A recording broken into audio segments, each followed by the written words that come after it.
Buen día, mi nombre es Eddie Estuardo Berriondo Maldonado y este video es para el curso de Química Inorgánica 1 para el profesorado de Química y Biología. El título de esta práctica es Enlaces Químicos.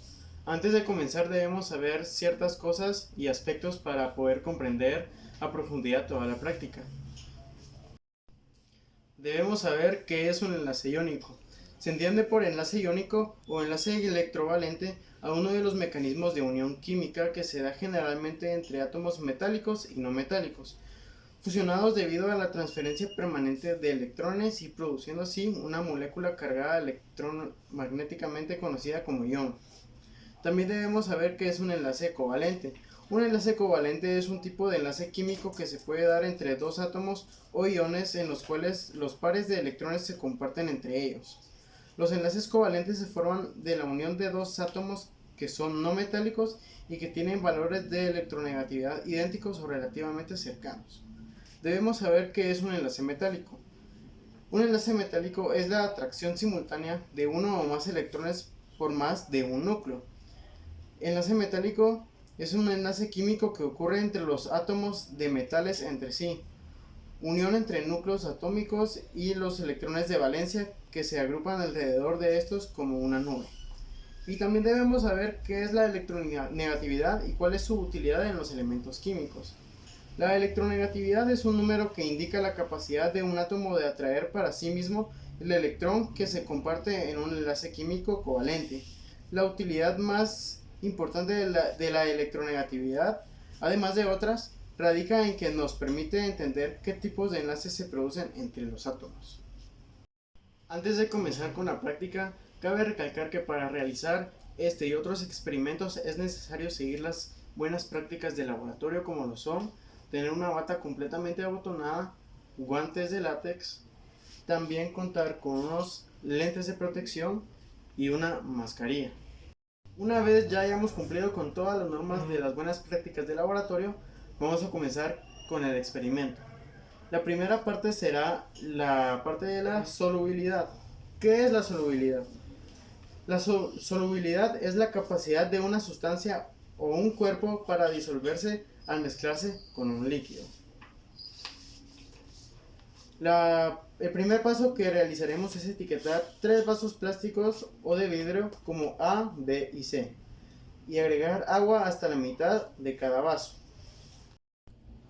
Lo siguiente que haremos es agregar una cucharada al ras de los siguientes reactivos en sus respectivos vasos. En el vaso A añadiremos cloruro de sodio, que se conoce también como sal de mesa.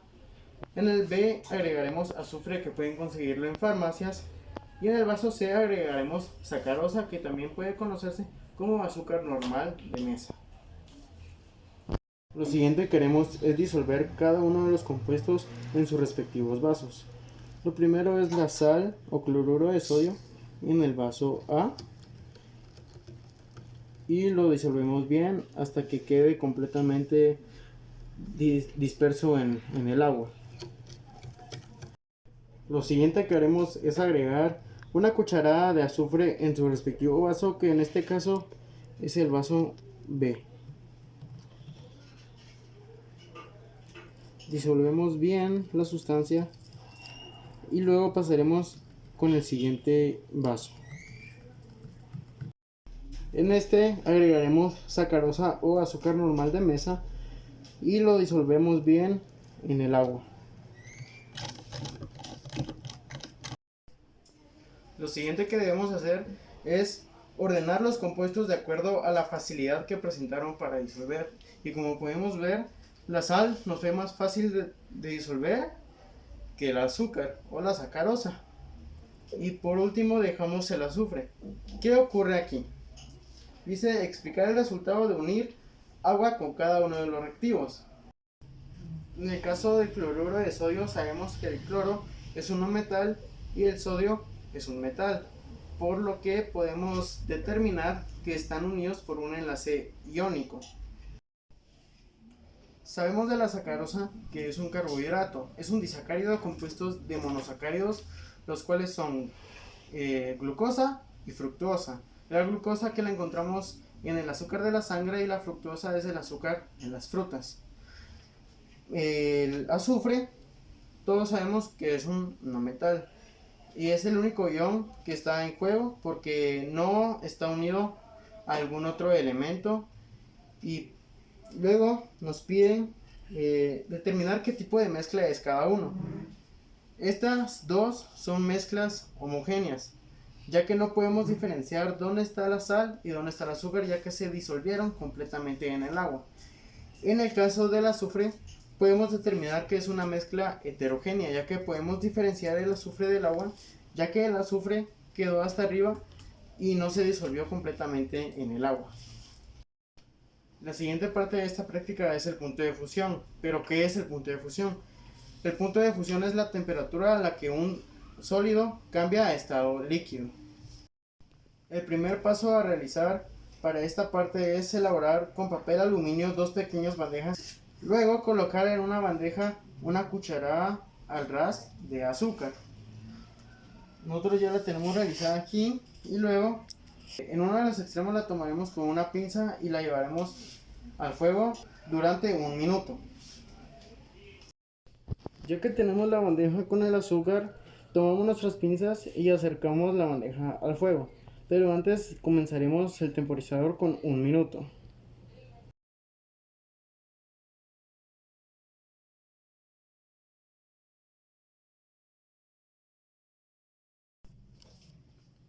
Luego de cumplido el minuto de la sacarosa en el fuego, la retiramos y observamos los cambios que tuvo. Lo siguiente que haremos es pasar al cloruro de sodio. Una vez tengamos el temporizador en 1 minuto, procedemos a colocar el cloruro de sodio en el fuego.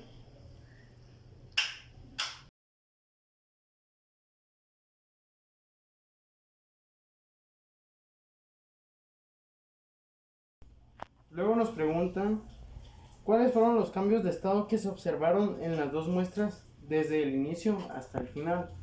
Los cambios que pudimos observar en la sacarosa es que de estado sólido pudo cambiar a estado líquido.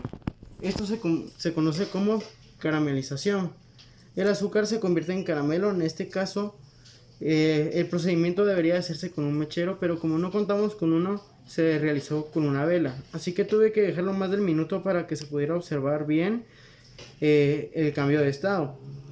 En el caso del cloruro de sodio o sal, el cambio físico que este sufre es que los granos de sal empiezan a saltar y cambian su coloración de blanca a negra. La siguiente pregunta que nos hacen es ¿por qué se dieron esos cambios de estado? Los cambios de estado se produjeron por la alta temperatura. Lo siguiente que nos preguntan es indicar si alguna de las muestras anteriores ardió. Y pudimos observar que aunque la temperatura fuera muy alta, ninguna de los dos compuestos ardió.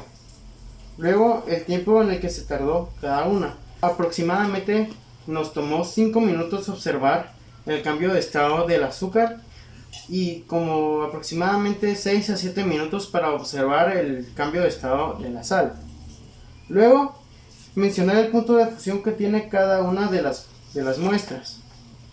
Esto lo buscamos y pudimos encontrar que el punto de fusión del cloruro de sodio es a 801 grados Celsius y la sacarosa es 186 grados Celsius. Luego nos preguntan, con base a todos los incisos anteriores, pero teniendo muy en cuenta el inciso A, ¿será que se rompieron los enlaces de cada una de las muestras? Mencione qué muestra sí y qué muestra no. Bueno, nos preguntan si se rompieron los enlaces de los compuestos. Y la respuesta es no, ninguno de los enlaces se rompió. Lo único que pasó es que sufrieron un cambio físico. Si se hubieran roto los enlaces, esto hubiera sufrido un cambio químico, es decir, un cambio en su composición. Solo cambiaron su apariencia, ya que el caramelo sigue siendo sacarosa y la sal, ya con el nuevo color, sigue siendo sal. Entonces, llegamos a la conclusión de que ninguna de estas pudo romper sus enlaces, aún así hayan llegado a una alta temperatura. La siguiente parte de esta práctica es la conductividad eléctrica, pero nuevamente nos preguntamos, ¿qué es esto? La conductividad eléctrica es la medida de la capacidad de un material o sustancia para dejar pasar la corriente eléctrica a través de él. Bueno, el primer paso que realizaremos para esta parte es armar el aparato para la conducción eléctrica. Luego etiquetar 6 vasos plásticos transparentes como D, E, F, G, H e I. Y en los siguientes vasos deberá agregar lo siguiente. En el vaso D agregaremos aceite de cocina, en el vaso E, jugo de limón, en el vaso F, leche líquida, en el vaso G, ácido acético, en el vaso H, agua gaseosa y en el vaso I, leche de magnesia. Lo siguiente que haremos es tomar los vasos A, B y C de la parte A. Luego verificamos que nuestro aparato de conducción eléctrica funciona correctamente, uniendo los cables y verificando que el bombillo encienda. Lo verificamos, vamos a encenderlo y juntamos los dos cables. Y como podemos observar, funciona correctamente. Luego tomamos el vaso A y colocamos los electrodos, en este caso los cables, para apreciar cualitativamente la conducción eléctrica. Y debemos tener cuidado de que al momento de introducir los electrodos al vaso, cuando ya estén en la sustancia, no debemos juntarlos. Lo siguiente que haremos es comenzar con las indicaciones, introduciendo los electrodos al cloruro de sodio, o en este caso al agua que es donde se disolvió la sal. Y como podemos observar, sí se puede apreciar bien la conductividad eléctrica. Lo siguiente que haremos es tomar un vaso con agua, desconectaremos el aparato y limpiaremos los electrodos. Esto lo haremos introduciendo los cables en agua. Luego procederemos a secarlos con un trapo. Lo siguiente que nos piden es repetir el procedimiento 6 y 7 con los vasos restantes.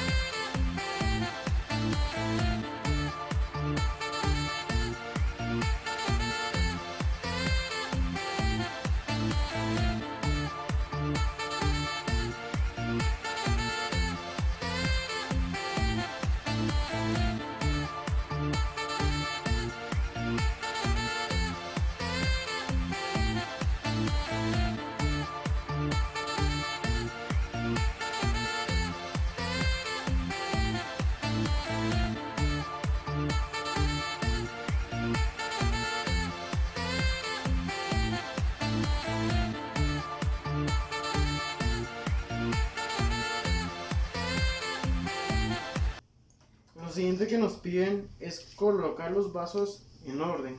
¿Y cuál es ese orden? Los vasos que nos dieron luz fuerte, luz baja y luz nula en caso del aceite.